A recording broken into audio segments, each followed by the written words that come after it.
The Wednesday Wars, September Part 2. There are times when she makes me feel as stupid as asphalt. Everything, what's that supposed to mean? Mrs. Baker's face was pinched when we came back into the class, the disappointment of a failed assassination plot. Her face stayed pinched most of the afternoon and got even pinchier when the PA announced that Doug Sweetek's brother was fine, and that he would be back in school after 10 days of observation, and that there was a need for a playground monitor for the rest of the week. Mrs. Baker looked at me. She hated my guts.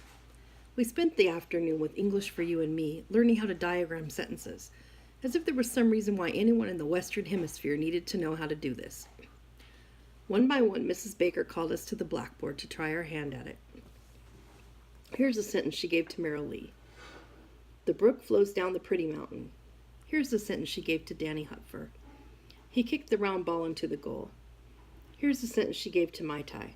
The girl walked home. This was so short because it used about a third of Mai Tai's English vocabulary, since she'd only gotten here from Vietnam during the summer.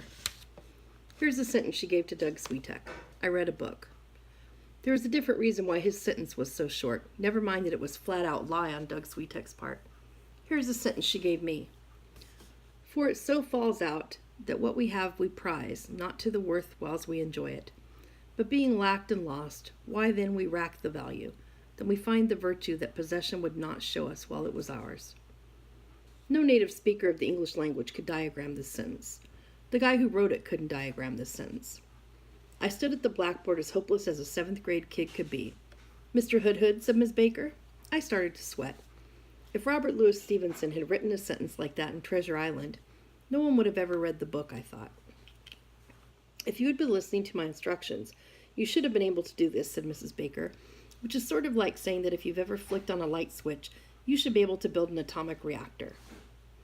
Start with what we have, she said, and smiled at me through her pinched face, and I saw in her eyes what would have been in Long John Silver's eyes if he had ever gotten a hold of Captain Flint's treasure. But the game wasn't over yet. The PA crackled and screeched like a parrot. It called my name. It said I was to come to the principal's office. Escape. I put the chalk down and turned to Mrs. Baker with a song of victory on my lips. But I saw that there was a song of victory on her lips already. Immediately, said the PA. I suddenly knew. It was the police. Mrs. Baker had reported me. It had to be the police. They had come to drag me to the station for taking out Doug Sweetek's brother. And I knew that my father would never bribe the judge. He'd just look at me and say, "What did you do?" as I headed off to death row. Immediately, Mrs. Baker said. It was a long walk down to the principal's office. It is always a long walk down to the principal's office. And in those first few days of school, your sneakers squeak on the waxed floor like you're torturing them. And everyone looks up at you as you walk by their classroom. And they all know you're going to see Mrs. Goreshi in the principal's office, and they're all glad it's you and not them. Which it was. I had to wait outside his door. That was to make me nervous. Mr. Goreshi's long ambition had been to become dictator of a small country. Danny Hutfer said that he had been waiting for the CIA to get rid of Fidel Castro and send them down to Cuba, which Mr. Goreshi would then rename Goreshaland. Merrill Lee said that he was probably holding out for something in Eastern Europe. Maybe he was, but while he waited for his promotion, he kept the job of principal at Camillo Junior High and tested out his dictator of a small country techniques on us. He stayed sitting behind his desk in a chair a lot higher than mine when I was finally called in. Hauling Hood, he said.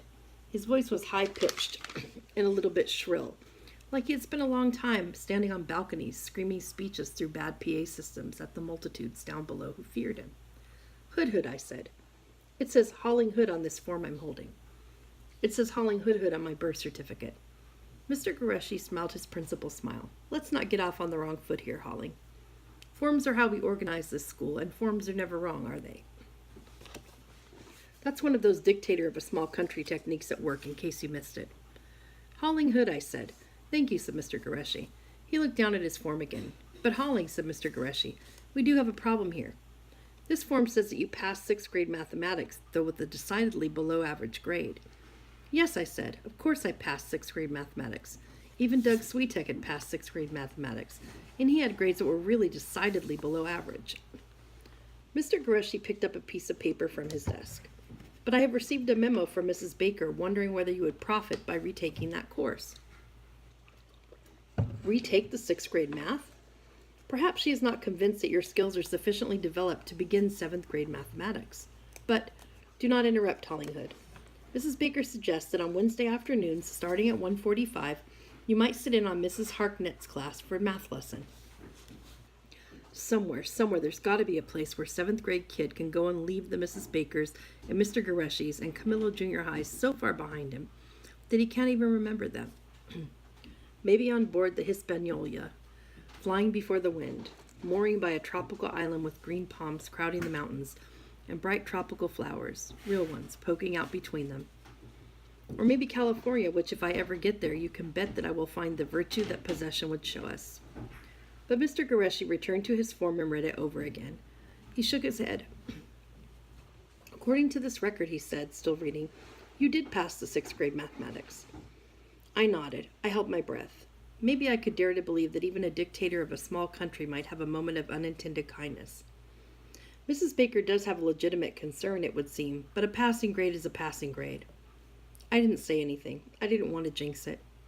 You better stay where you are for now, he said. I nodded again. But, Mr. Goreshi leaned toward me, I'll double-check your permanent record, Hollinghood. Be prepared for a change should one be necessary. In case you missed it again, that's another one of the dictator of a small country techniques. Keep you always off balance. Mr. Goreshi scribbled over Miss Baker's memo. He folded it, then took out an envelope from his desk. Looking at me the whole time, he placed the memo in the envelope, licked the flap, and sealed it. He wrote Mrs. Baker on the outside. Then he handed it to me. Return this to her, he said. This envelope had better be sealed when she receives it. I will make a point of inquiring about it. So I took the envelope, sealed, and carried it back to Mrs. Baker, sealed. She unsealed it as I sat back down in my seat. She read what Mr. Goreshi had written and slowly placed the letter in the top drawer of her desk. Then she looked up at me. Regrettable. She said all 4 syllables very slowly. She could probably diagram each one if she wanted to.